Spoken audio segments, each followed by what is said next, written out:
ایک حدیث مولانا مودودی نے پیش کی ہے جو دراصل حدیث کے زمرے میں آتی ہی نہیں، آثار کے زمرے میں آتی ہے، کیونکہ حدیث کی تعریف وہ ہے کہ وہ بات جو آن حضرت صلی اللہ علیہ وآلہ وسلم کی طرف واضح طور پر منسوب ہو اور یا آن حضرت صلی اللہ علیہ وآلہ وسلم نے دیکھی ہو اور خاموش رہے ہوں اور اس سے روکا نہ ہو۔ پہلی کو عام حدیث کے زمرے میں شمار کیا جاتا ہے اور دوسری کو حدیث تقریری کہتے ہیں، یعنی حضور اکرم صلی اللہ علیہ وسلم کے سامنے ایک فعل ہوا ہے، آپ نے یعنی صحابہ یہ بالکل صحیح استنباط کیا علماء نے کہ ہو نہیں سکتا تھا کہ وہ فعل برا ہو اور حضرت صلی اللہ علیہ وسلم نے اسے نہ روکا ہو، اس لیے اگر نہ روکے تو اس سے بھی جواز ثابت ہو جاتا ہے۔ مگر جو حدیث پیش کرتے ہیں حدیث کے نام پر مولوی مودودی صاحب، اس علم کے باوجود میں ان کو حسن زن رکھتا ہوں، آپ بھی کو بھی رکھنا چاہیے کہ بڑے گہرے عالم تھے، یہ ہو نہیں سکتا کہ حدیث اور اثر کا فرق نہ سمجھتے ہوں، لیکن اس فرق کو انہوں نے مٹا دیا ہے۔ یہ حدیث یہ ہے کہ ابو موسیٰ اشعری سے روایت ہے کہ ان کو حضرت صلی اللہ علیہ وسلم نے یمن کا حاکم بنا کر بھیجا، اس کے بعد معاذ بن جبل کو ان کے معاون کی حیثیت سے روانہ کیا۔ جب معاذ وہاں پہنچے تو انہوں نے اعلان کیا، لوگوں میں تمہاری طرف خدا کے رسول کا فرستادہ ہوں۔ حضرت موسیٰ اشعری نے ابو موسیٰ اشعری نے ان کے لیے تکیہ رکھا تاکہ اس کے ساتھ ٹیک لگا کر بیٹھیں۔ اتنے میں ایک شخص پیش ہوا جو پہلے یہودی تھا اور پھر مسلمان ہوا، پھر یہودی ہوا۔ معاذ نے کہا کہ میں ہرگز نہ بیٹھوں گا جب تک یہ شخص قتل نہ کر دیا جائے۔ اللہ اور اس کے رسول کا یہی فیصلہ ہے۔ معاذ نے یہ بات 3 دفعہ کہی، آخر کار جب وہ قتل کر دیا گیا تو معاذ بیٹھ گئے۔ اس قول کے بعد یہ ٹھیک ہے، میں اپنے پہلے تبصرہ واپس لیتا ہوں، یہ حدیث کے زمرے میں شامل ہو سکتی ہے، کیونکہ معاذ نے حضرت صلی اللہ علیہ وآلہ وسلم کے متعلق یہ فرمایا، یہ عرض کیا وہاں کہ اللہ اور اس کے رسول کا یہی فیصلہ ہے۔ وہ فیصلہ کب ہوا تھا، کیا الفاظ سے یہ بیان نہیں کیے، مگر یہ کہہ دینا بھی کسی صحابی کا کہ حضرت کا یہ فیصلہ ہے، اس کو حدیث کے زمرے میں لے جاتا ہے۔ مگر معاذ نے ساتھ یہ بھی کہا ہے اللہ اور اس کے رسول کا فیصلہ ہے،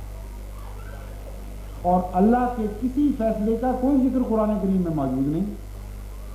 اور رسول کے کسی فیصلے کا کسی حدیث میں ذکر موجود نہیں ملتا کہ محض قتل کے محض ارتداد کے نتیجے میں کسی کو قتل کیا جائے۔ اس لیے یہ استنباط کرنا اس سے زیادہ قرین قیاس ہے کہ یہ ان کا اپنا ایک استنباط تھا جس کی حیثیت اثر کی حیثیت ہے، اور جب وہ یہودی قتل کر دیا گیا تو پھر معاذ بیٹھ گئے۔ یہ جیسا کہ میں نے بیان کیا ہے استنباط کے طور پر زیادہ سے زیادہ ان کی ذاتی رائے کی حیثیت رکھتی ہے، کیونکہ اللہ اور رسول کا فیصلہ اکٹھا بریکٹ میں کہنے سے یہ بات ثابت ہو گئی کہ محض کسی مولوی حضرت صلی اللہ علیہ وسلم کی ہدایت کا ذکر نہیں کر رہا ہے، ان کا استنباط ہے کہ قرآن و حدیث سے یہی بات ثابت ہوتی ہے۔ لیکن اس واقعہ کے ساتھ کوئی تفصیل بیان نہیں ہوئی، یہودی کیوں لایا گیا، اس نے کیا حرکت کی تھی،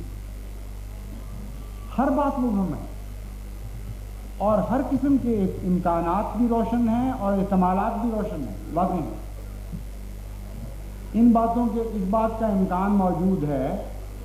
کہ وہ کسی اور وجہ سے لایا گیا ہو اور اتفاقاً ان کو پتہ چل گیا، لیکن اگر یہ امکان درست ثابت ہو تو پھر اس کا ذکر کرنے کی کیا ضرورت تھی کہ یہ وہ یہودی ہے جس جو پہلے توبہ اسلام قبول کیا تھا، پھر توبہ کی، پھر اسلام قبول کیا۔ اگر لانے والوں کی نیت اس کو قتل کرنے کی تھی تو پھر ان کو یہ اصرار کرنے کی ضرورت نہیں تھی کہ میں بیٹھوں گا نہیں جب تک اس کو قتل نہ کیا جائے۔ معلوم یہ ہوتا ہے کہ وہ کسی شرارت میں پکڑا گیا ہے، اس بنا پر وہاں لایا گیا ہے۔ ہو سکتا ہے اس نے اسلام کے خلاف محاربت کی ہو سکتا ہے اس نے اسلام کے خلاف کوئی اور حرکت کی ہو، کیونکہ یہ سارے واقعات مبہم ہیں۔ اس لیے اس مبہم حدیث پر جس میں ایک صحابی کا صرف استنباط ہے بنا کرتے ہوئے اتنے اہم مسئلہ میں قرآن کی واضح آیات کے منافی فیصلہ کرنا ظلم ہے۔ یہ ایک مسلمہ اصول ہے کہ جہاں نص صریح قرآن کریم کی موجود ہو اس کے خلاف اگر بظاہر مستند حدیث بھی مل جائے تو تقویٰ کا تقاضا یہ ہے کہ اس ظاہری طور پر مستند حدیث کو رد کر دیا جائے جو کھلم کھلا قرآن کریم کی نص صریح سے ٹکراتی ہوئی معلوم ہوتی ہے۔ اس حدیث کی صرف یہی حیثیت نہیں بلکہ واضح طور پر دوسری حدیثیں اس مضمون کی نفی کرتی ہوئی نظر آ رہی ہیں، جیسا کہ میں نے ایک اور حدیث آپ کے سامنے پیش کی۔ قرآن کریم کی آیات اور سنت نبوی تاریخ اسلام حضرت صلی اللہ علیہ وسلم کا متواتر عمل،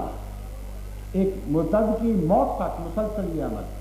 کہ اس کے قتل کا حکم نہیں دیتے، یہ سب کچھ ثابت کرتا ہے کہ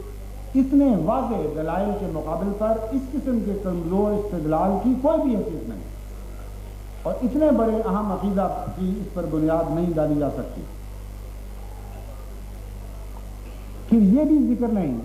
کہ اس واقعے کی اطلاع حضرت صلی اللہ علیہ وسلم کو کی گئی ہے نہ کی گئی، اگر کی گئی تو حضور صلی اللہ علیہ وسلم کو اس پر کیا رد عمل تھا۔